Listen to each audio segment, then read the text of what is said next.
Hi ಎಲ್ರಿಗೂ ನಮಸ್ಕಾರ. Share market in Kannada ಚಾನೆಲ್ಗೆ ನಿಮಗೆ ಸ್ವಾಗತ. ಅಕ್ಟೋಬರ್ 8ರ ಮಾರ್ಕೆಟ್ ಅಪ್ಡೇಟ್ನ ಅಬ್ಸರ್ವ್ ಮಾಡೋದಾದ್ರೆ ಕಂಟಿನ್ಯೂಸ್ 5 ಟ್ರೇಡಿಂಗ್ ಸೆಷನ್ಸ್ಗಳ ಪಾಸಿಟಿವ್ ಟ್ರೇಡಿಂಗ್ನ ನಂತರ ನಿಫ್ಟಿಯಲ್ಲಿ ಇವತ್ತು ಸ್ವಲ್ಪ ವೀಕ್ನೆಸ್ ನೋಡೋದಕ್ಕೆ ಸಿಕ್ತು. 62 ಪಾಯಿಂಟ್ಗಳಷ್ಟು ನಿಫ್ಟಿ ಕರೆಕ್ಟ್ ಆಗಿದೆ. ಬಟ್ ಸ್ಟಿಲ್ 25,000 ಮೇಲ್ಗಡೆ ನಿಫ್ಟಿ ಟ್ರೇಡ್ ಆಗ್ತದೆ. 25,000 ಲೆವೆಲ್ ಒಂದು ಇಂಪಾರ್ಟೆಂಟ್ ಸಪೋರ್ಟ್ ಆಗಿರುತ್ತೆ. ಸೊ ಆ ಒಂದು ಲೆವೆಲ್ನ ಅರೌಂಡಲ್ಲಿ ನಿಫ್ಟಿ ಇವತ್ತು ಸಪೋರ್ಟನ್ನು ತಗೊಂಡಿದೆ.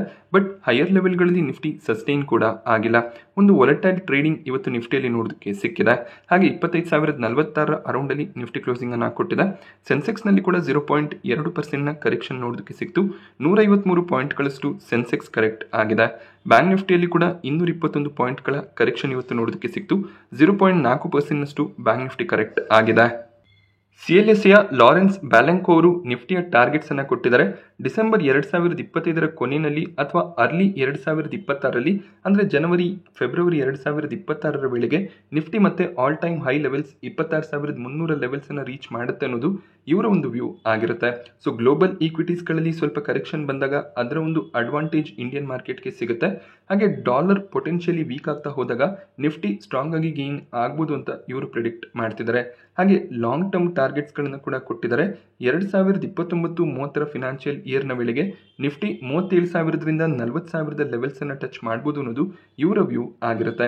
ಹಾಗೆ ಈ ಒಂದು ಪೀರಿಯಡ್ನಲ್ಲಿ ಆಟೋ ಸ್ಟಾಕ್ಗಳು ಹಾಗೆ ಮೆಟಲ್ ಸೆಕ್ಟರ್ನ ಸ್ಟಾಕ್ಗಳು ಸ್ಟ್ರಾಂಗ್ ಆಗಿ ಪರ್ಫಾರ್ಮ್ ಮಾಡ್ಬೋದು ಅನ್ನೋದು ಇವರ ಒಂದು ಅನಾಲಿಸಿಸ್ ಆಗಿರುತ್ತೆ. ಸೊ ಬ್ರೋಕರೇಜ್ಗಳ ವ್ಯೂ ಬೇಸಿಸ್ ಮೇಲೆ ಇನ್ವೆಸ್ಟ್ಮೆಂಟ್ ಅನ್ನು ಮಾಡಬಾರ್ದು. ಬಟ್ ಇಂಡಿಯನ್ ಈಕ್ವಿಟೀಸ್ ಲಾಂಗ್ ಟರ್ಮ್ನಲ್ಲಿ ಸ್ಟ್ರಾಂಗ್ ಪರ್ಫಾರ್ಮೆನ್ಸ್ ಕೊಡುವಂಥ ಎಲ್ಲ ಪಾಸಿಬಿಲಿಟೀಸ್ ಇದ್ದೇ ಇರುತ್ತೆ. ಸೊ ಮಾರ್ಕೆಟ್ನಲ್ಲಿ ಕಳೆದ ಒಂದೂವರೆ ವರ್ಷದಿಂದ ಇನ್ವೆಸ್ಟ್ ಮಾಡ್ತಿರೋರು ಮಾರ್ಕೆಟ್ನಿಂದ ಯಾವುದೇ ಒಂದು ರಿಟರ್ನ್ಸ್ ಬರ್ತಿಲ್ಲ ಅಂತ ಅನ್ಕೊಂಡಿರ್ತೀರ. ಬಟ್ 2020ರ ಕೋವಿಡ್ ಕ್ರಾಶ್ನ ನಂತರ ಮಾರ್ಕೆಟ್ನಲ್ಲಿ ಸಾಕಷ್ಟು ಮೊಮೆಂಟಮ್ ನೋಡೋದಕ್ಕೆ ಸಿಕ್ಕಿದೆ. ಕೋವಿಡ್ಗೂ ಮುಂಚೆ ನಿಫ್ಟಿ 11,000 ಲೆವೆಲ್ನಲ್ಲಿ ಟ್ರೇಡ್ ಆಗ್ತಿತ್ತು. ಈಗ ಆಲ್ಮೋಸ್ಟ್ ಆ ಲೆವೆಲ್ನಿಂದ ಡಬಲ್ ಆಗಿದೆ. ಸೊ ಆ ರೀಸನ್ನಿಂದ ಸ್ವಲ್ಪ ಮಾರ್ಕೆಟ್ನಲ್ಲಿ ಸೈಡ್ ವೈಸ್ ಮೊಮೆಂಟಮ್ ಬರ್ತಿದೆ. ಮಾರ್ಕೆಟ್ ಒಂದೇ ಡೈರೆಕ್ಷನಲ್ಲಿ ಟ್ರೇಡ್ ಆಗೋದಿಲ್ಲ. ಈ ರೀತಿಯ ಸೈಡ್ ವೈಸ್ ಮೊಮೆಂಟಮ್ ಹಾಗೆ ಡೌನ್ ಸೈಡ್ನ ರಿಸ್ಕ್ ಕೂಡ ಇರುತ್ತೆ. ಬಟ್ ಮಾರ್ಕೆಟ್ ರಿಕವರ್ ಆಗೋದಕ್ಕೆ ಸ್ಟಾರ್ಟ್ ಆದಾಗ ಒಳ್ಳೆ ಒಂದು ರಿಟರ್ನ್ಸ್ ಅನ್ನು ಎಕ್ಸ್ಪೆಕ್ಟ್ ಮಾಡ್ಬೋದು. ಸೊ ನಾವು ಇನ್ವೆಸ್ಟ್ಮೆಂಟ್ ಜರ್ನಿಯನ್ನು ಕಂಟಿನ್ಯೂ ಮಾಡ್ತಾ ಹೋಗಬೇಕಾಗುತ್ತೆ. ಮಾರ್ಕೆಟ್ನಲ್ಲಿ ರಿಕವರಿ ಬಂದಾಗ ಅದರ ಒಂದು ರಿಫ್ಲೆಕ್ಷನ್ ನಮ್ಮ ಪೋರ್ಟ್ಫೋಲಿಯೋನಲ್ಲಿ ನೋಡೋದಕ್ಕೆ ಸಿಗುತ್ತೆ. ಸೊ ಮಾರ್ಕೆಟ್ ಒಂದು ವರ್ಷದಿಂದ ಅಷ್ಟೊಳ್ಳೆ ರಿಟರ್ನ್ಸ್ ಅನ್ನು ಕೊಡದೇ ಇದ್ರೂ ಕೂಡ ಗೋಲ್ಡ್ ಮತ್ತು ಸಿಲ್ವರ್ ಒಳ್ಳೆ ಒಂದು ರಿಟರ್ನ್ಸ್ ಅನ್ನು ಜನರೇಟ್ ಮಾಡಿ ಕೊಡ್ತಿದೆ. ಸೊ ಆ ಒಂದು ರೀಸನ್ನಿಂದ ಗೋಲ್ಡ್ನಲ್ಲಿ ಸಾಕಷ್ಟು ಇನ್ವೆಸ್ಟ್ಮೆಂಟ್ ಬರ್ತಿದೆ. ಇಂಡಿಯಾದ ಗೋಲ್ಡ್ ETF-ಗಳು ರೆಕಾರ್ಡ್ ಹೈ AUM ಲೆವೆಲ್ಸ್ ಅನ್ನು ಟಚ್ ಮಾಡಿದೆ. $10 ಬಿಲಿಯನ್ AUM ಸೈಜ್ ಈಗ ನೋಡೋದಕ್ಕೆ ಸಿಗ್ತಿದೆ. $10 ಬಿಲಿಯನ್ ಅಮೌಂಟ್ ಈಗ ಗೋಲ್ಡ್ ETF-ಗಳಲ್ಲಿ ಇನ್ವೆಸ್ಟ್ ಆಗಿದೆ. ಸೊ ಗೋಲ್ಡ್ನ ರಿಟರ್ನ್ಸ್ ಅನ್ನು ನೋಡಿ ಎಲ್ಲರೂ ಕೂಡ ಗೋಲ್ಡ್ನಲ್ಲಿ ಇನ್ವೆಸ್ಟ್ಮೆಂಟ್ ಅನ್ನು ಮಾಡ್ತಿದ್ದಾರೆ. ಈ ರೀತಿಯಲ್ಲಿ ಗೋಲ್ಡ್ನಲ್ಲಿ ಇನ್ವೆಸ್ಟ್ಮೆಂಟ್ ಬಂದಾಗ ಗೋಲ್ಡ್ನ ಪ್ರೈಸಸ್ ಇನ್ನಷ್ಟು ಇನ್ಕ್ರೀಸ್ ಆಗ್ತಾ ಹೋಗುತ್ತೆ. ಸಿಲ್ವರ್ನಲ್ಲಿ ಕೂಡ ಈಗ ಡಿಮ್ಯಾಂಡ್ ಇನ್ಕ್ರೀಸ್ ಆಗ್ತದೆ. ಸಿಲ್ವರ್ ETF-ಗಳಿಗೆ ಕೂಡ ಒಳ್ಳೆ ಒಂದು ಡಿಮ್ಯಾಂಡ್ ಬಂದಿದ್ದು ಸೊ ಸಿಲ್ವರ್ ಪ್ರೈಸಸ್ ಕೂಡ ಇನ್ಕ್ರೀಸ್ ಆಗ್ತದೆ. ಸೊ ಸಿಲ್ವರ್ನ ಬಳಕೆ ಸಾಕಷ್ಟು ಎಲೆಕ್ಟ್ರಾನಿಕ್ ಎಕ್ವಿಪ್ಮೆಂಟ್ಸ್ಗಳಲ್ಲಿ ಸೋಲಾರ್ ಪ್ಯಾನೆಲ್ಗಳಲ್ಲಿ ಆಗ್ತದೆ. ಆ ಒಂದು ರೀಸನ್ನಿಂದ ಕೂಡ ಸಿಲ್ವರ್ಗೆ ಡಿಮ್ಯಾಂಡ್ ಇನ್ಕ್ರೀಸ್ ಆಗ್ತದೆ. ಸೊ ಒಂದು ಸಂದರ್ಭದಲ್ಲಿ ಈ ಒಂದು ರ್ಯಾಲಿ ಎಂಡ್ ಆಗುತ್ತೆ. ಅಲ್ಲಿಂದ ಸ್ವಲ್ಪ ಮಟ್ಟಿಗೆ ಕರೆಕ್ಷನ್ ಅಥವಾ ಒಂದು ಸೈಡ್ ವೈಸ್ ಮೊಮೆಂಟಮ್ ನೋಡೋದಕ್ಕೆ ಸಿಗುತ್ತೆ. ಅಲ್ಲಿ ಎಲ್ಲರೂ ಪ್ರಾಫಿಟ್ ಬುಕಿಂಗ್ ಮಾಡ್ಕೊಳ್ಳುವಂಥ ಚಾನ್ಸಸ್ ಇರುತ್ತೆ. ಬಟ್ ಆ ಒಂದು ಲೆವೆಲ್ ಯಾವಾಗ ಬರುತ್ತೆ ಯಾರು ಕೂಡ ಪ್ರಿಡಿಕ್ಟ್ ಮಾಡೋದಕ್ಕೆ ಸಾಧ್ಯ ಆಗೋದಿಲ್ಲ. ಅದು ಮಾರ್ಕೆಟ್ ಆಗಿರ್ಬೋದು ಅಥವಾ ಬೇರೆ ಯಾವುದೇ ಒಂದು ಅಸೆಟ್ ಕ್ಲಾಸ್ ಆಗಿರ್ಬೋದು. ಸ್ಟ್ರಾಂಗ್ ರ್ಯಾಲಿ ಇದ್ದಾಗ ಒಂದು ಪ್ರಾಫಿಟ್ ಬುಕಿಂಗ್ ಕೂಡ ಇರುತ್ತೆ. ಸೊ ಗೋಲ್ಡ್ನ ಮೊಮೆಂಟಮ್ಗೆ ಇನ್ನೊಂದು ರೀಸನ್ ಚೈನಾ ಆಗಿರ್ಬೋದು, ರಷ್ಯಾ ಆಗಿರ್ಬೋದು, ಈ ದೊಡ್ಡ ದೊಡ್ಡ ಎಕಾನಮಿಗಳು ಗೋಲ್ಡ್ ರಿಸರ್ವ್ಸ್ ಅನ್ನು ಇನ್ಕ್ರೀಸ್ ಮಾಡ್ತಿದ್ದಾರೆ. ಇದರಿಂದ ಗೋಲ್ಡ್ಗೆ ಡಿಮ್ಯಾಂಡ್ ಇನ್ಕ್ರೀಸ್ ಆಗ್ತದೆ. ಆ ರೀಸನ್ನಿಂದ ಕೂಡ ಗೋಲ್ಡ್ ಪ್ರೈಸಸ್ ಇನ್ಕ್ರೀಸ್ ಆಗ್ತದೆ. ಹಾಗೆ ಈ ಟ್ಯಾರಿಫ್ ಕನ್ಸರ್ನ್ಸ್ ಆಗಿರ್ಬೋದು, ಟ್ರಂಪ್ ಅವರ ಹುಚ್ಚಾಟ ಆಗಿರ್ಬೋದು, ಸೊ ಇದೆಲ್ಲದರಿಂದ ಮಾರ್ಕೆಟ್ನಲ್ಲಿ ವೀಕ್ನೆಸ್ ಇದೆ. ಜನರು ಎಲ್ಲಿ ರಿಟರ್ನ್ಸ್ ಜಾಸ್ತಿ ಸಿಗುತ್ತೆ ಅಲ್ಲಿ ಇನ್ವೆಸ್ಟ್ಮೆಂಟ್ ಅನ್ನು ಮಾಡ್ತಾ ಹೋಗ್ತಾರೆ. ಗೋಲ್ಡ್ನಲ್ಲಿ ಹೆಚ್ಚಿನ ಒಂದು ಇನ್ವೆಸ್ಟ್ಮೆಂಟ್ ಬರ್ತಾ ಹೋಗ್ತಿದೆ. ಆದ್ರಿಂದ ಗೋಲ್ಡ್ ಪ್ರೈಸಸ್ ಇನ್ಕ್ರೀಸ್ ಆಗ್ತದೆ. ಆದ್ರಿಂದ ಡೈವರ್ಸಿಫಿಕೇಶನ್ ಇಂಪಾರ್ಟೆಂಟ್ ಆಗುತ್ತೆ. ಗೋಲ್ಡ್ನಲ್ಲಿ, ಸಿಲ್ವರ್ನಲ್ಲಿ, ಈಕ್ವಿಟಿ ಮಾರ್ಕೆಟ್ನಲ್ಲಿ ಸ್ವಲ್ಪ ಅಮೌಂಟ್ ಇನ್ವೆಸ್ಟ್ ಮಾಡ್ತಾ ಹೋಗಬೇಕಾಗುತ್ತೆ. ಸೊ ಎಲ್ಲಿ ರಿಟರ್ನ್ಸ್ ಸಿಗ್ತಾ ಹೋಗುತ್ತೆ ಆ ರಿಟರ್ನ್ಸ್ ಅನ್ನು ತಗೊಳ್ತಾ ಸೊ ಇನ್ನೊಂದು ಅಸೆಟ್ ಕ್ಲಾಸ್ನ ರಿಕವರಿಗೆ ವೇಟ್ ಮಾಡಬೇಕಾಗುತ್ತೆ. ಸೊ ನಿಫ್ಟಿಯ ಟಾಪ್ ಗೇನರ್ಸ್ ಮತ್ತು ಲೂಸರ್ಸ್ ಅನ್ನು ಅಬ್ಸರ್ವ್ ಮಾಡಿದಾಗ ಟೈಟನ್ ಇವತ್ತು ಟಾಪ್ ಗೇನರ್ ಆಗಿತ್ತು. 4.5% ಜಂಪ್ ಟೈಟನ್ ಸ್ಟಾಕ್ ಪ್ರೈಸ್ನಲ್ಲಿ ನೋಡೋದಕ್ಕೆ ಸಿಕ್ಕಿದೆ. ನಿನ್ನೆ ಟೈಟನ್ ತಮ್ಮ ಬಿಸ್ನೆಸ್ ಅಪ್ಡೇಟ್ಸ್ ಅನ್ನು ಶೇರ್ ಮಾಡಿದ್ರು. ಆ ರೀಸನ್ನಿಂದ ಸ್ವಲ್ಪ ಸ್ಟಾಕ್ ಕರೆಕ್ಟ್ ಆಗಿತ್ತು. ಬಟ್ ಇವತ್ತು ಒಳ್ಳೆ ಒಂದು ರಿಕವರಿ ನೋಡೋದಕ್ಕೆ ಸಿಕ್ಕಿದೆ. IT ಸೆಕ್ಟರ್ನ ಸ್ಟಾಕ್ಗಳಲ್ಲಿ ಸ್ಟ್ರಾಂಗ್ ಮೊಮೆಂಟಮ್ ಕಂಟಿನ್ಯೂ ಆಗ್ತದೆ. ನಾಳೆ ಅಕ್ಟೋಬರ್ 9ಕ್ಕೆ TCSನ ರಿಸಲ್ಟ್ಸ್ ಕೂಡ ನೋಡೋದಕ್ಕೆ ಸಿಗುತ್ತೆ. ಆ ರಿಸಲ್ಟ್ ಬೇಸಿಸ್ ಮೇಲೆ IT ಸ್ಟಾಕ್ಗಳು ಮತ್ತೆ ರಿಯಾಕ್ಷನ್ ಅನ್ನು ಕೊಡ್ಬೋದು. ಸ್ಟ್ರಾಂಗ್ ರಿಸಲ್ಟ್ ಬಂದರೆ ಈ ಒಂದು ರ್ಯಾಲಿ ಕಂಟಿನ್ಯೂ ಆಗುತ್ತೆ. ಸೊ ಆಲ್ಮೋಸ್ಟ್ 4 IT ಸೆಕ್ಟರ್ನ ಸ್ಟಾಕ್ಗಳು ಇವತ್ತು 1.5% ಅರೌಂಡಲ್ಲಿ ಗೇನ್ ಆಗಿದೆ. ಟಾಪ್ ಲೂಸರ್ಸ್ ಲಿಸ್ಟ್ನಲ್ಲಿ ಟಾಟಾ ಮೋಟಾರ್ಸ್ ನೋಡೋದಕ್ಕೆ ಸಿಕ್ತು. 2.5% ಕರೆಕ್ಷನ್ ಟಾಟಾ ಮೋಟಾರ್ಸ್ನಲ್ಲಿ ನೋಡೋದಕ್ಕೆ ಸಿಕ್ಕಿದೆ. ಸೊ ಜಾಗ್ವಾರ್ ಲ್ಯಾಂಡ್ ರೋವರ್ನ ಸೇಲ್ಸ್ ಡೇಟಾ ನೋಡೋದಕ್ಕೆ ಸಿಕ್ತು. ಜಾಗ್ವಾರ್ ಲ್ಯಾಂಡ್ ರೋವರ್ನ IT ಸಿಸ್ಟಮ್ಸ್ಗಳ ಮೇಲೆ ಸೈಬರ್ ಅಟ್ಯಾಕ್ ಆಗಿತ್ತು. ಆದ್ದರಿಂದ ಅವರು ಪ್ರೊಡಕ್ಷನ್ನ ಹಾಲ್ಟ್ ಮಾಡಿದ್ರು. ಈಗ ಫೇಸ್ಡ್ ಮ್ಯಾನರ್ನಲ್ಲಿ ಪ್ರೊಡಕ್ಷನ್ ಸ್ಟಾರ್ಟ್ ಆಗಿದೆ. ಇದು ಸೇಲ್ಸ್ನ ಮೇಲೆ ಕೂಡ ಇಂಪ್ಯಾಕ್ಟ್ ಅನ್ನು ಹಾಕಿದೆ. ಸೊ Q2 ಸೇಲ್ಸ್ ಸಾಕಷ್ಟು ಫಾಲ್ ಆಗಿದೆ. ಆಲ್ಮೋಸ್ಟ್ 24% ಸೇಲ್ಸ್ ಫಾಲ್ ಆಗಿದೆ. ಆ ರೀಸನ್ನಿಂದ ಟಾಟಾ ಮೋಟಾರ್ ಸ್ಟಾಕ್ ಪ್ರೈಸ್ನಲ್ಲಿ ವೀಕ್ನೆಸ್ ನೋಡೋದಕ್ಕೆ ಸಿಗ್ತದೆ. ಸೊ ಸೇಲ್ಸ್ Q3ನಲ್ಲಿ ಇಂಪ್ರೂವ್ ಆಗುತ್ತೆ ಅಂತ ಮ್ಯಾನೇಜ್ಮೆಂಟ್ ಹೇಳಿದರೆ, ಬಟ್ ಆಲ್ರೆಡಿ ಟಾಟಾ ಮೋಟಾರ್ಸ್ ಸಾಕಷ್ಟು ವೀಕ್ ಆಗಿದೆ. ಅಲ್ಟ್ರಾಟೆಕ್ ಸಿಮೆಂಟ್ನಲ್ಲಿ ಕೂಡ 2% ಕರೆಕ್ಷನ್ ಇವತ್ತು ನೋಡೋದಕ್ಕೆ ಸಿಕ್ತು. ಜಿಯೋ ಫಿನಾನ್ಷಿಯಲ್ಸ್ ಟ್ರೆಂಡ್ ಕೂಡ 1.5% ಕರೆಕ್ಟ್ ಆಗಿದೆ. ONGCಯಲ್ಲಿ ಕೂಡ 1.5% ಅರೌಂಡಲ್ಲಿ ಕರೆಕ್ಷನ್ ನೋಡೋದಕ್ಕೆ ಸಿಕ್ಕಿದೆ. ಸೊ ರೀಸೆಂಟಾಗಿ HUL ಈ ಒಂದು GST ರಿಫಾರ್ಮೇಷನ್ನಿಂದ Q2ನಲ್ಲಿ ಪ್ರಾಫಿಟ್ ಮೇಲೆ ಸ್ವಲ್ಪ ಇಂಪ್ಯಾಕ್ಟ್ ಬರ್ಬೋದು ಅಂತ ಹೇಳಿದರು. ಈಗ ಗೋಡ್ರೇಜ್ ಕನ್ಸ್ಯೂಮರ್ ಕೂಡ ಅದೇ ರೀತಿಯ ಸ್ಟೇಟ್ಮೆಂಟನ್ನು ಕೊಟ್ಟಿದ್ದಾರೆ. ಸೊ ಅವರು ಸಾಕಷ್ಟು ಪ್ರೈಸ್ ವೇರಿಯೇಷನ್ಸ್ಗಳನ್ನು ಮಾಡಿ ಪ್ರಾಡಕ್ಟ್ಸ್ಗಳನ್ನ ಲಾಂಚ್ ಮಾಡಬೇಕಾಗುತ್ತೆ. ಸೊ ಮೇ ಬಿ ಪ್ಯಾಕೇಜಿಂಗ್ ಕೂಡ ಚೇಂಜ್ ಮಾಡಬೇಕಾಗುತ್ತೆ. ಸೊ ಇದರಿಂದ ಸ್ವಲ್ಪ ಮಟ್ಟಿಗೆ ರೆವೆನ್ಯೂ ಇಂಪ್ಯಾಕ್ಟ್ ಅಥವಾ ಪ್ರಾಫಿಟ್ ಇಂಪ್ಯಾಕ್ಟ್ ಬರ್ಬೋದು ಅನ್ನೋದು FMCG ಕಂಪನಿಗಳ ವ್ಯೂ ಆಗಿರುತ್ತೆ. ಬಟ್ Q3, Q4ನಿಂದ ಒಳ್ಳೆ ಒಂದು ರೆವೆನ್ಯೂ ಗ್ರೋತ್ನ ಎಕ್ಸ್ಪೆಕ್ಟೇಷನನ್ನು ಇಟ್ಕೋಬೋದು. ಸೊ ಈ ಒಂದು ಅಪ್ಡೇಟ್ನ ನಂತರ ಗೋಡ್ರೇಜ್ ಕನ್ಸ್ಯೂಮರ್ ಸ್ಟಾಕ್ ಪ್ರೈಸ್ನಲ್ಲಿ 2.5% ಕರೆಕ್ಷನ್ ಇವತ್ತು ನೋಡೋದಕ್ಕೆ ಸಿಕ್ಕಿದೆ. ಅನಂತರಾಜ್ ಸ್ಟಾಕ್ ಕೂಡ ಇವತ್ತು 5% ಅರೌಂಡಲ್ಲಿ ಕರೆಕ್ಟ್ ಆಯಿತು. ಇದಕ್ಕೆ ರೀಸನ್ ಕಂಪನಿ QIPಯನ್ನು ಲಾಂಚ್ ಮಾಡ್ತಿದ್ದಾರೆ. QIP ಅಂದಾಗ ಕ್ವಾಲಿಫೈಡ್ ಇನ್ಸ್ಟಿಟ್ಯೂಷನಲ್ ಬಯರ್ಸ್, ಅಂದರೆ ದೊಡ್ಡ ದೊಡ್ಡ ಇನ್ಸ್ಟಿಟ್ಯೂಷನ್ಸ್ಗಳಿಗೆ ಶೇರ್ಸ್ಗಳನ್ನು ಇವರು ಅಲಾಟ್ ಮಾಡ್ತಾರೆ. ಸೊ ಅದಕ್ಕೆ ಪ್ರೈಸ್ ₹696 ಅರೌಂಡಲ್ಲಿ ಸೆಟ್ ಆಗಿದೆ. ಸೊ ಆ ರೀಸನ್ನಿಂದ ಮಾರ್ಕೆಟ್ನಲ್ಲಿ ಸ್ವಲ್ಪ ವೀಕ್ನೆಸ್ ನೋಡೋದಕ್ಕೆ ಸಿಕ್ತು. ಸೊ ಕೆಲವೊಂದು ಕಂಪನಿಗಳು QIPಯನ್ನು ಲಾಂಚ್ ಮಾಡಿದಾಗ ಸ್ಟಾಕ್ನಲ್ಲಿ ಒಳ್ಳೆಯ ಒಂದು ಮೊಮೆಂಟಮ್ ಇರುತ್ತೆ.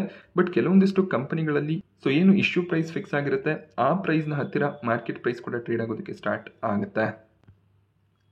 ಸಾತ್ವಿಕ್ ಗ್ರೀನ್ ಎನರ್ಜಿ ಕಂಪನಿಗೆ 707 ಕೋಟಿಯ ಆರ್ಡರ್ ಸಿಕ್ಕಿದೆ. ಸೋಲಾರ್ ಮಾಡ್ಯೂಲ್ಸ್ಗಳನ್ನು ಸಪ್ಲೈ ಮಾಡೋದಕ್ಕೆ ಕಾಂಟ್ರಾಕ್ಟನ್ನು ಕಂಪನಿ ಪಡ್ಕೊಂಡಿದ್ದಾರೆ. ರೀಸೆಂಟಾಗಿ ಮಾರ್ಕೆಟ್ನಲ್ಲಿ ಲಿಸ್ಟ್ ಆದಂಥ ಕಂಪನಿ ಆಗಿರುತ್ತೆ. ಅಷ್ಟು ಸ್ಟ್ರಾಂಗ್ ಲಿಸ್ಟಿಂಗ್ ಬಂದಿರಲಿಲ್ಲ. ಬಟ್ ಲಿಸ್ಟ್ ಆದಮೇಲೆ ಒಳ್ಳೆಯ ಒಂದು ರಿಕವರಿ ನೋಡೋದಕ್ಕೆ ಸಿಕ್ಕಿದೆ. ಕಂಪನಿಗೆ ಆರ್ಡರ್ ಸಿಕ್ಕಿರೋದು ಪಾಸಿಟಿವ್. ಆದರೆ ಇವತ್ತು ಕಂಪನಿ ಅರ್ನಿಂಗ್ಸನ್ನು ಕೂಡ ರಿಲೀಸ್ ಮಾಡ್ತಾರೆ. ನೋಡಬೇಕಾಗುತ್ತೆ ಅರ್ನಿಂಗ್ಸ್ ಯಾವ ರೀತಿಯಲ್ಲಿ ಇರುತ್ತೆ ಅಂತ. ಸೊ ಬ್ರೈಟ್ಕಾಮ್ ಸ್ಟಾಕ್ ಮತ್ತೆ ನ್ಯೂಸ್ಗೆ ಬಂದಿದೆ. ಇವತ್ತು ಸ್ಟಾಕ್ ಪ್ರೈಸ್ನಲ್ಲಿ 13% ಜಂಪ್ ನೋಡೋದಕ್ಕೆ ಸಿಕ್ತು. ಇದಕ್ಕೆ ರೀಸನ್ ಈ ಮುಂಚೆ 5% ಸರ್ಕ್ಯೂಟ್ ಲಿಮಿಟ್ಸ್ ಇತ್ತು, ಅದನ್ನು 20%ಗೆ ಇನ್ಕ್ರೀಸ್ ಮಾಡಿದ್ದಾರೆ. ಬಟ್ ಈ ಒಂದು ಸ್ಟಾಕ್ನ ಲಾಂಗ್ ಟರ್ಮ್ ಚಾರ್ಟನ್ನು ನೀವು ಅಬ್ಸರ್ವ್ ಮಾಡಿದಾಗ ಕಂಪನಿಯ ಕಂಪ್ಲೀಟ್ ಡೀಟೇಲ್ಸ್ ನಿಮಗೆ ಸಿಗುತ್ತೆ. ಸೊ ಕೋವಿಡ್ ಟೈಮ್ನಲ್ಲಿ ಸ್ಟಾಕ್ ಸ್ಟ್ರಾಂಗ್ ಆಗಿ ಗೇನ್ ಆಗಿತ್ತು. ಬಟ್ ಅಲ್ಲಿಂದ ಲೋವರ್ ಸರ್ಕ್ಯೂಟ್ ಮೇಲೆ ಲೋವರ್ ಸರ್ಕ್ಯೂಟ್ ನೋಡೋದಕ್ಕೆ ಸಿಕ್ಕಿತ್ತು. ಈಗ ಮತ್ತೆ ನ್ಯೂಸ್ ಬೇಸಿಸ್ ಮೇಲೆ ಸ್ಟಾಕ್ ಗೇನ್ ಆಗ್ತದೆ. ಆಪರೇಟರ್ಸ್ಗಳು ಕೂಡ ಆಕ್ಟಿವ್ ಆಗ್ತಾರೆ. ಸ್ವಲ್ಪ ಕೇರ್ಫುಲ್ ಆಗಿ ಈ ರೀತಿಯ ಸ್ಟಾಕ್ಗಳಲ್ಲಿ ಟ್ರೇಡಿಂಗ್ ಅನ್ನು ಮಾಡಬೇಕಾಗುತ್ತೆ. ಲೋಧಾ ಡೆವಲಪರ್ಸ್ ಒಂದು ಸ್ಟ್ರಾಂಗ್ Q2 ಅಪ್ಡೇಟ್ಸ್ ಅನ್ನು ಶೇರ್ ಮಾಡಿದ್ರು.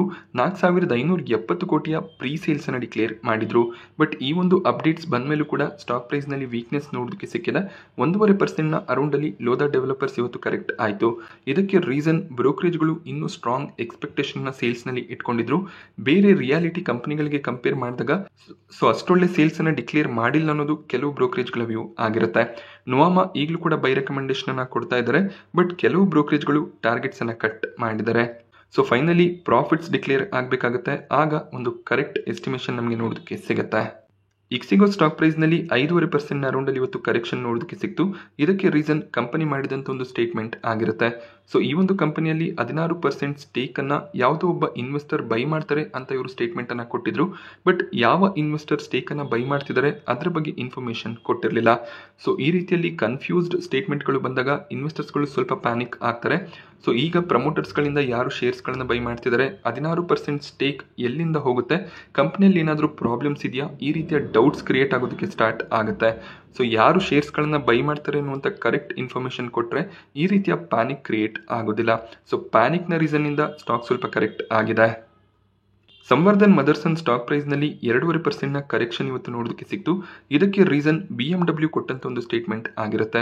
ಸೊ BMW ಗ್ರೂಪ್ಗೆ ಹೆಚ್ಚಿನ ಒಂದು ಎಕ್ವಿಪ್ಮೆಂಟ್ಸ್ಗಳನ್ನು ಸಂವರ್ಧನ್ ಮದರ್ಸನ್ ಸಪ್ಲೈ ಮಾಡ್ತಾರೆ. ಬಟ್ ಚೈನಾನಲ್ಲಿ ಸೇಲ್ಸ್ ಸ್ವಲ್ಪ ಫಾಲ್ ಆಗ್ಬೋದು ಅಂತ BMW ಹೇಳಿದ್ರು. ಇದರಿಂದ ಸಂವರ್ಧನ್ ಏನು ಎಕ್ವಿಪ್ಮೆಂಟ್ಗಳನ್ನು ಸಪ್ಲೈ ಮಾಡ್ತಾರೆ ಆ ಒಂದು ನಂಬರ್ಸ್ ಕೂಡ ಕಡಿಮೆ ಆಗ್ಬೋದು ಅನ್ನುವಂಥ ರೀಸನ್ನಿಂದ ಸಂವರ್ಧನ್ ಸ್ಟಾಕ್ ಪ್ರೈಸ್ನಲ್ಲಿ 2.5% ಕರೆಕ್ಷನ್ ನೋಡೋದಕ್ಕೆ ಸಿಕ್ಕಿದೆ. ಬಟ್ ಇದರ ಬಗ್ಗೆ ಕಂಪನಿ ಯಾವುದೇ ರೀತಿಯ ಸ್ಟೇಟ್ಮೆಂಟ್ಗಳನ್ನು ಕೊಟ್ಟಿಲ್ಲ. ಜಸ್ಟ್ ನ್ಯೂಸ್ ಬೇಸಿಸ್ ಮೇಲೆ ಸ್ಟಾಕ್ ಕರೆಕ್ಟ್ ಆಗಿದೆ. ಸೊ ಲಾಂಗ್ ಟರ್ಮ್ಗೆ ಸಂವರ್ಧನ್ ಮದರ್ಸನ್ ಒಳ್ಳೆಯ ಒಂದು ಕಂಪನಿನೇ ಆಗಿರುತ್ತೆ.